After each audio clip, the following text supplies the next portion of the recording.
ये देख रहे हो, ये देखो, कपड़े फाड़ के, डंडे मार के, महेश सिंह जी का क्या कारण था, क्यों रोका गया है?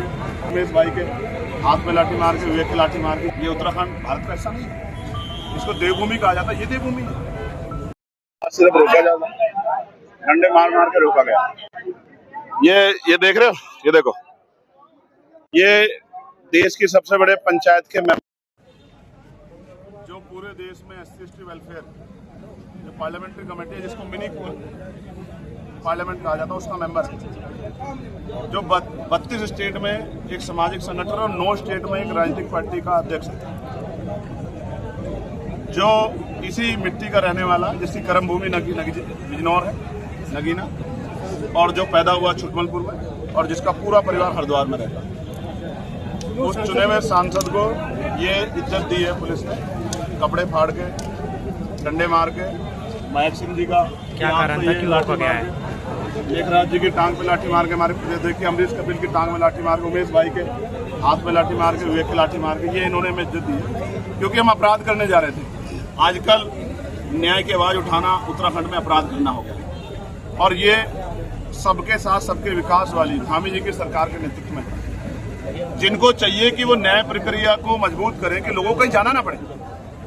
जिनके राज में मेरे भाई को केतन के पैर में कील ठोक दी जाती, हाथ में कील ठोक दी जाती, उसके गुप्तांग में कील ठोक दी जाती, जैसा उसके पिताजी ने बताया। उसको जानवरों की तरह पीटा जाता है, और फिर फोन करके बताया जाता है कि हत्या कर दी। ये संविधान वाला देश है, ये उत्तराखंड भारत का हिस्सा नहीं है, इसको देवभूमि कहा जाता है। ये देवभूमि है।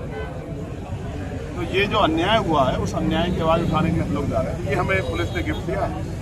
सरकार पुलिस के इशारे पे सारा काम करती है। हम सरकार के इस गिफ्ट को स्वीकार करते हैं, और हम इस सम्मान को भूलेंगे नहीं। इस बात का मैं आपको विश्वास दिलाता हूँ। लेकिन हमारी मांग एक ही है कि हम परिवार से मिलने जाना चाहते हैं। मैंने उनके सामने एक डिमांड रखी है कि आप अपनी गाड़ी में ले चलो, 15 आदमी ले चलो, 15 भी ज्यादा, 10 आदमी ले चलो। लेकिन जब आप वहाँ चैलेंज करवाते हो, पूरा जाम लगा के, एक भीड़ जो है चैलेंज करती है कि किसी की माँ ने दूध नहीं पिया, तो भाई देखो, अपने लोगों की रक्षा के लिए और उनके सम्मान की रक्षा के लिए हम हर कीमत तक गुजरने के लिए तैयार हैं, चाहे हमें लाठियां नहीं, कुछ भी गोली भी लगती। आज 28 जून 2003 मुझे आज के दिन गोली लगी थी। अपने लोगों की लड़ाई लड़ते हूँ, मैं लड़ाई लड़ूंगा, ये बात मैं बताना चाहूँगा। मैं वहाँ जाऊँगा, अपने परिवार से मिलूंगा। जब तक मिलूंगा नहीं, तब तक मैं चैन से नहीं बैठूंगा। मैंने उनसे कहा, वो कह रहे आज थोड़ा सा संडे है, मॉल हुआ है, तो मैंने कहा ठीक है, कल का बना दो, परसों का बना दो, 30 तारीख का बना दो, हम सहमत हैं। तो अगर वो ये नहीं कर रहे, तो इसका मतलब वो किसी को खुश करने के लिए जानबूझ के मुझे यहाँ रोक के ये संदेश देना चाहते हैं कि हमने दलितों को उनकी हैसियत दिखा दी। ये अपमान हम भूलेंगे, और हमारी जिंदगी हम अपने परिवार से मिलेंगे। और ये जिद लोकतंत्र में होनी चाहिए, अपने लोगों के लिए लड़ने की। सेटिंग गेटिंग नहीं होनी चाहिए, अपने लोगों के लिए लड़ना चाहिए। एक नेता का कर्तव्य है, और मैं उनका बेटा भाई हूँ। उस बहनों की चीख मैंने सुनी, उस माँ की, उस बाप का दर्द मैंने सुना है। वो माँ डर के सामने, कल उनकी हत्या हो सकती है सामूहिक रूप से। ये उत्तराखंड है, यहाँ कफालता जो है ये हमारे सामने है 1980। अगर 1980 जैसा माहौल यहाँ बना जाएगा, तो हम लोग स्वीकार नहीं करेंगे। यहाँ मटकी छूने पे, यहाँ आटे चक्की छूने पे, यहाँ सामूहिक रूप से खाना खाने पर हत्याएं हुए। हम जानते हैं ये अन्याय नहीं होना चाहिए।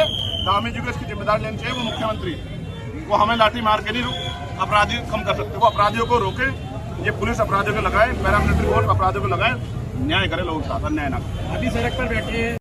अगर आप ये वीडियो YouTube पर देख रहे हैं तो हमारे चैनल को सब्सक्राइब कर बेल आइकन दबाएं, और Facebook पर देख रहे हैं तो हमारे पेज को लाइक करें।